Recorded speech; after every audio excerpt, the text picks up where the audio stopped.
menyala. Kita semua punya mimpi, bersama kita wujudkan. Membaktikan seluruh potensi melayani rakyat. Assalamualaikum warahmatullahi wabarakatuh. Bismillahirrahmanirrahim. Alhamdulillahirabbil alamin. Wassalatu wassalamu ala asrafil anbiya'i mursalin wa ala alihi wa sahbihi ajmain. Raditu billahi robba wa bil islami dina wa bi Muhammadin nabiyya wa rasulah. Sahabat beriman yang dirahmati Allah, kami sangat bersyukur dan berbangga hati pada hari ini berada di suatu kawasan industri kopi Aceh Tengah.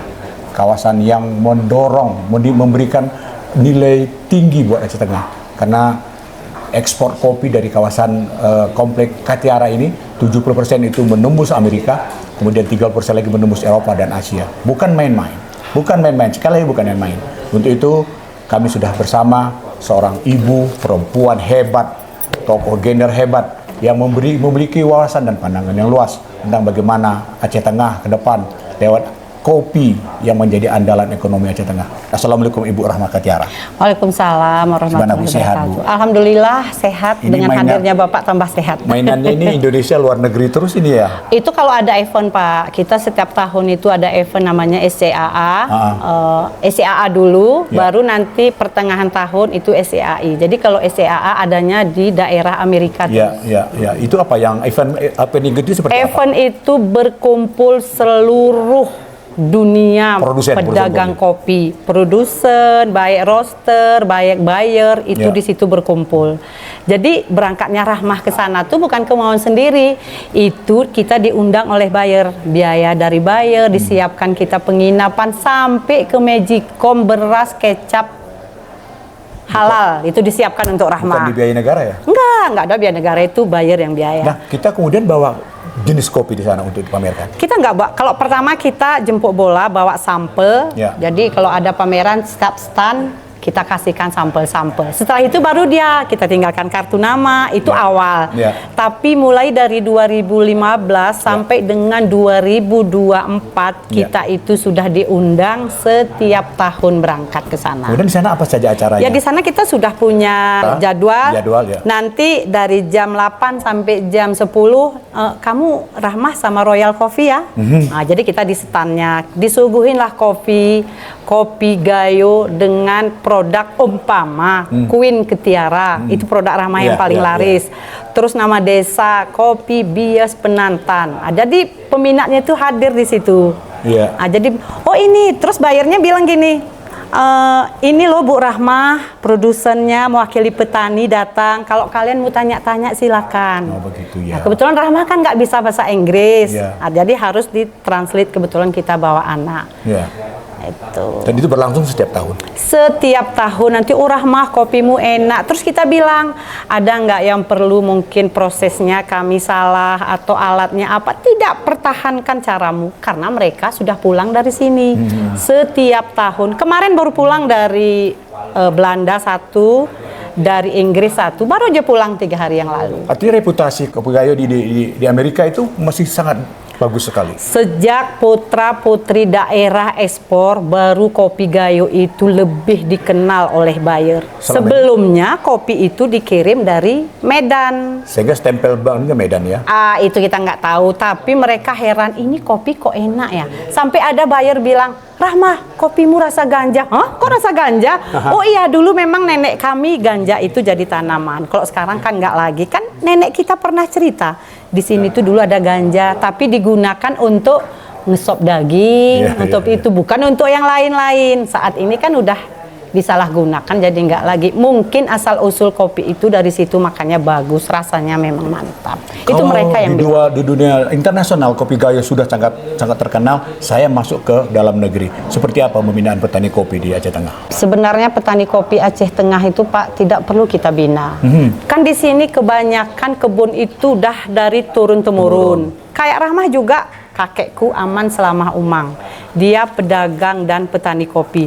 Nurun ke orang tua, pedagang dan petani kopi. Nurun ke Rahmah.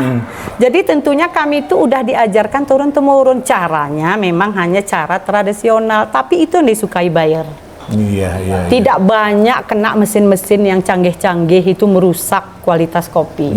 Tapi ada terakhir ini upaya-upaya orang merusak kopi Aceh Tengah atau kopi Gayo ini dengan mendatangkan produk dari luar kemudian dicampur. Itu orang Pak, ada memang itu terjadi. Mungkin itu masih kurang untungnya dia. Jadi atau dia pingin merusak citra kopi Gayo. Itu bahaya ini kan? Karena itu, tapi itulah saya pingin ada sosok pemerintah. Ini kan mau pemilihan bupati nih. Itu yang kami rindukan, ada calon pemimpin bupati yang bisa melindungi kopi Gayo.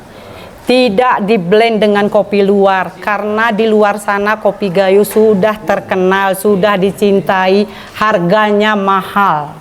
Itu ya kami khususnya ibu-ibu petani pingin mencari sosok pemimpin yang betul-betul melindungi kopi Gayo. Melindungi produksinya. Tidak hanya buat jalan Pak.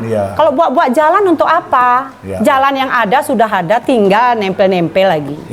Kopi bermutu, nilainya bagus kan, itu mensejahterakan petani kan? Itu dia Pak. Berapa besar keuntungan petani? Sudah mensejahterakan nggak hasil kopi kita? Sejak putra putri daerah, sejak kami berkoperasi, sejak kami mendapatkan sertifikat fair trade, itu lebih menguntungkan kami Pak. Pertama ada P di akhir tahun untuk petani. Yang kedua juga ada dapat bantuan dari koperasi. Contoh kayak mesin babat, pupuk organik, pemangkasan kopi. Itu dari koperasi, bukan dari pemerintah, jangan salah. Bu Rahma menjadi ketua atau pimpinan daripada koperasi pedagang kopi Katiara. Bisa sedikit cerita tentang koperasi ini?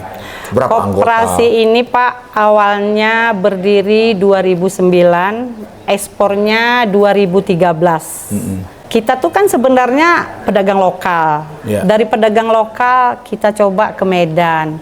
Di Medan orang nih jualnya kemana ya segini banyak? Ya ekspor. Setelah ekspor kita kan ingin, saya pun maunya ekspor, tapi caranya gimana? Dengan banyak bertanya, cari tahu, akhirnya kita bisa buat koperasi, bisa ngurus izin ekspor.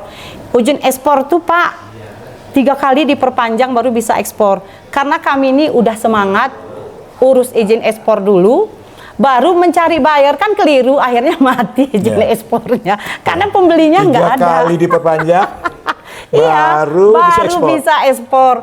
Jadi udah ada izin ekspor, kopi ada, tapi ekspornya kemana? Sementara kita nih media sosial kurang, bahasa Inggris nggak bisa kan susah. Ya akhirnya kita cari tahu, anak-anak ini bisa online mencari di media sosial, dapatlah buyer. Terus satu-satunya memang harus ikut event tadi, jemput bola. Bak sampel, bak kartu nama, kita kasih. Mulai jualan ya. Baru mereka bilang, ini mereka yang bilang Pak, kalau kita memuji diri sendiri itu kan nggak bagus, itu kan kesannya sombong. Tapi ini yang memuji itu adalah pencinta kopi, asli pencinta kopi, memang betul. Kalau memang nggak betul, ngapain mereka harus tiap tahun ke sini? Melihat, ini kopi yang biru-biru, yang sedang hijau sekarang nih Pak, itu udah ada kontraknya. Rahmah nanti aku 1 kontainer, Rahmah aku ini 2 kontainer, Rahmah aku, alhamdulillah. Berapa anggota koperasi? 1.400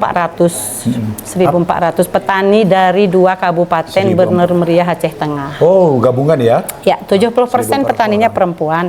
Karena ketuanya perempuan, kita ingin, karena kita ini kan ada syariatnya. Coba kalau kita di kebun berdua, kan namanya sumang Pak. Bahasa Gayo ini sumang. Pokoknya nggak bagus kita kalau di dalam kebun di tempat sepi berdua. Kalau bahasa Gayonya sumang. Mungkin etikanya Pak ya. Jadi 1.400 anggota. Seperti apa kesejahteraan mereka sekarang? Ya mereka udah punya kebun sendiri. Anaknya malah udah jadi, dari kita nilai dari ekonominya dia, anak ada yang jadi dokter, ada yang jadi guru. Kalau betul-betul petaninya merawat kopinya. Kalau tanah di Gayo nih Pak, dibuang aja kopi, hidup dia. Apalagi kita pelihara, kita remajakan, kita kasih pupuk organik. Saya yang pingin pemerintah ke depan nih peduli untuk petani, bukan peduli untuk kimianya. Bagaimana caranya hasil kita yang di Gayo itu menjadi kopi organik. Kemarin Eropa sudah menurunkan peraturan Kopi yang berkimia mereka tidak Tolak. akan beli, Mereka tolak. tolak. Yang mengandung glifosat. Nah, sekarang Amerika, kalau mereka nggak beli, terus kemana? Kan pastinya turun harga kopi, kan nggak sejahtera. Itu dari kita sendiri. Makanya petani itu perlu binaan, terutama dari pemerintah, harus peduli dengan petani. Sahabat beriman yang dirahmati Allah, kita sudah mendengarkan bagaimana cerita Ibu Rahma Ketiara tentang awal beliau bekerja keras untuk menjual kopi ini ke luar negeri, Eropa dan beberapa negara lain, dan sekarang hasilnya alhamdulillah 1.400 anggota koperasi pedagang kopi Ketiara sudah tumbuh dan alhamdulillah mereka juga sejahtera. Tapi persoalannya tidak sampai di situ. Pembinaan ini harus dilakukan. Ya. Artinya pemerintah daerah itu nggak boleh menutup mata untuk persoalan-persoalan kopi. Tata niaga kopi harus dipelihara dengan baik. Kualitas kopi harus dijaga dengan baik. Menurut beliau dibutuhkan sosok-sosok pimpinan yang memiliki karakter, amanah, inovasi. Kira-kira Bu, sosok pimpinan seperti apa nih? Kalau kami sekarang Pak melihat udah beberapa 5 tahun ke belakang, 5 tahun ke belakangnya, siapapun pemimpin itu kayaknya kurang pro. Ramah itu belak-belakan.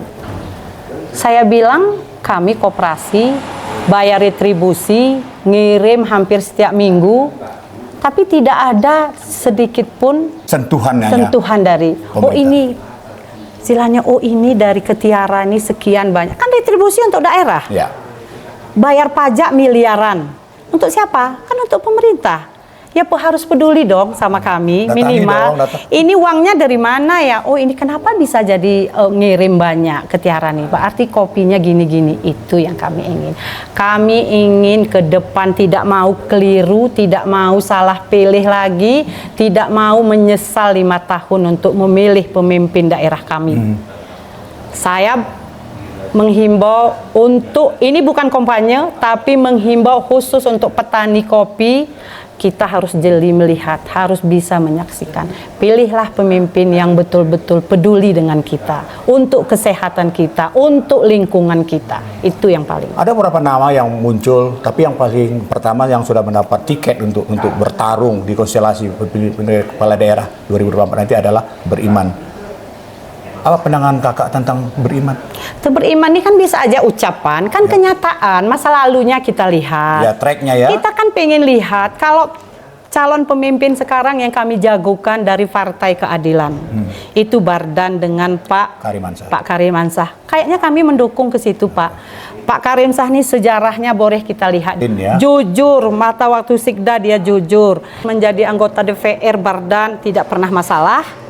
Di provinsi tidak pernah masalah. 2 periode. Kan kita rugi tidak milih anak muda seperti dia. Kami menjagokan dia kali ini, Pak. Insya Allah menang. Bukalah mata. Sahabat Beriman yang Allah, jelas, tegas, lugas kalimat itu, dan semoga apa yang disampaikan itu dapat menginspirasi masyarakat Aceh Tengah untuk tidak salah memilih pemimpin pada tanggal 27 November 2024. Selamat, semoga Beriman berhasil. Assalamualaikum warahmatullahi wabarakatuh. Waalaikumsalam warahmatullahi wabarakatuh. Menyala. Kita semua punya mimpi, bersama kita wujudkan. Membaktikan seluruh potensi melayani rakyat.